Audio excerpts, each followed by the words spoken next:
The following program is the work of broadcast students from the British Columbia Institute of Technology. BCIT Magazine features news stories from around the Lower Mainland over the past week. Responsibility for the content of the show rests completely with the students and their BCIT instructors.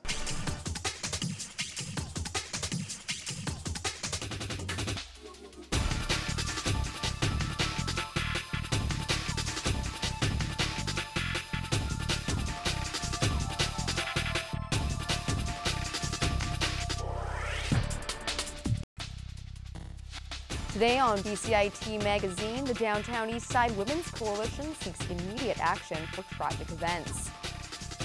A stranded band makes the best of a windy situation. And the Vancouver Public Library is making cataloging more interactive.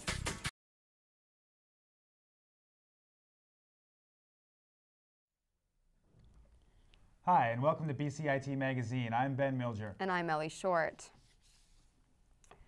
Women's groups in Vancouver's downtown east side are outraged after learning about numerous sexual assaults at the First United Church shelter. As Natalie Langston found out, this coalition won't back down until the issue gets the attention it deserves. The coalition of women and women's organizations are acting quickly to respond to reports of sexual assaults of women in a downtown east side shelter. Alice Kendall from the Downtown Eastside Women's Center shed some light on the situation.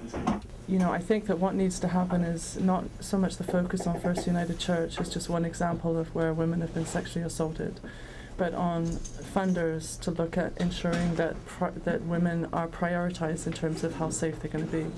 What we really need is a place for women to be safe, and in the meantime we need 24-hour shelter for women.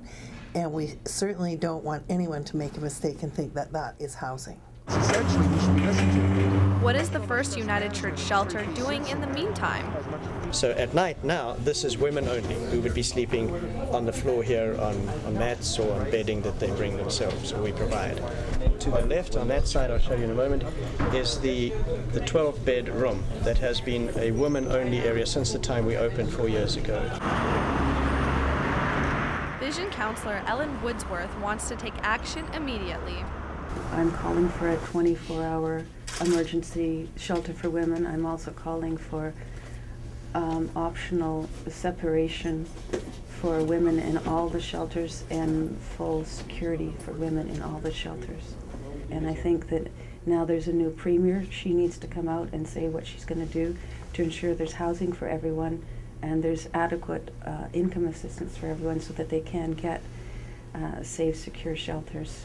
The women's groups feel that women should no longer be choosing between the violence on the street and the violence within publicly funded institutions. Natalie Langston in Vancouver for BCIT Magazine. With an unusually severe midweek windstorm battering Vancouver Island, all ferries were canceled. Chandler Grieve went to Tsawwassen Ferry Terminal and found a young band making the best of their time with an impromptu practice.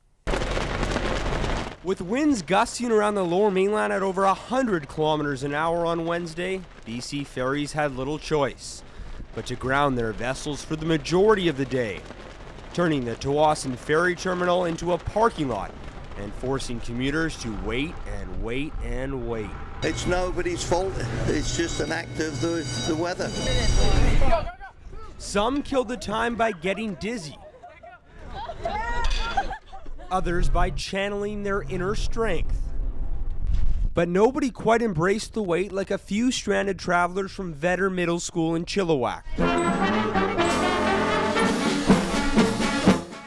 The band was supposed to be spending the day playing performances in Victoria. Instead, they turned the terminal into their own concert hall, with their teachers spending the day trying to just go with the flow. And we left Chilliwack at 5 a.m. exactly, and we got here about 10 past 6, and we've been here since. And you would think after spending 7 hours of waiting, these students would rather be at school, right? A lot better than school. I'd much rather be here. And the man behind conducting this band used the time to preach the importance of patience. I've traveled a lot, so you always have to just go with what happens, and stuff like this happens, and can't control it, so you just have to enjoy it. But like all entertainers, these kids know there is no such thing as a free show. They did open a case, and they made a few dollars.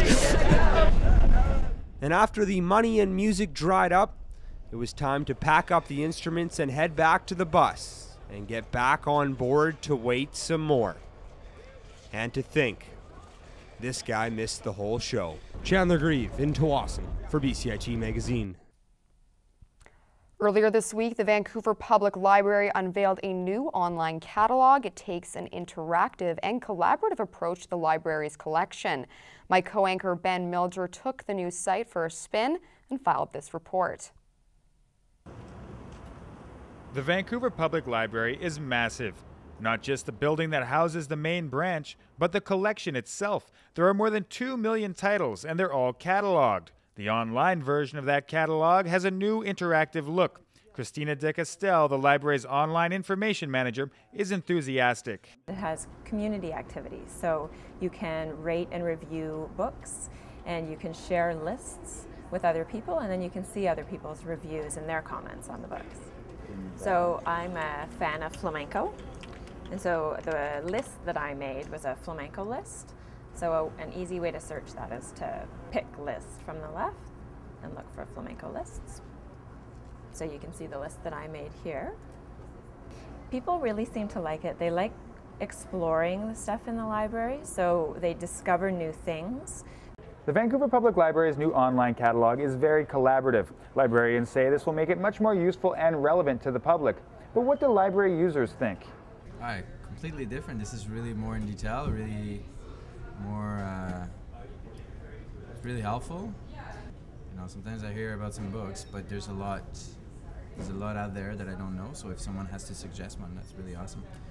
I noticed that one of the books I'm reading doesn't have a review at all, and I'm like, that'd be cool to kind of share how this book I'm reading, which no one else has written a review yet, it's a really great book, and I really like other people to read it as well, and it's kind of good to get the word out on something and share an experience like that. Kind of creates a bit of a community around the people who are reading the book and around the people who are using the library, which is, I don't know, I kind of like that. Most people seem to really like the new catalog, but this guy still prefers to browse for books the old-fashioned way. The Vancouver Public Library is working to serve a diverse group of people. Ben Milger in Vancouver for BCIT Magazine. Coming up after the break, we take a look at how prepared Vancouverites are for the big one. And a high school rugby team makes a YouTube video to tackle gang violence. Stay with us.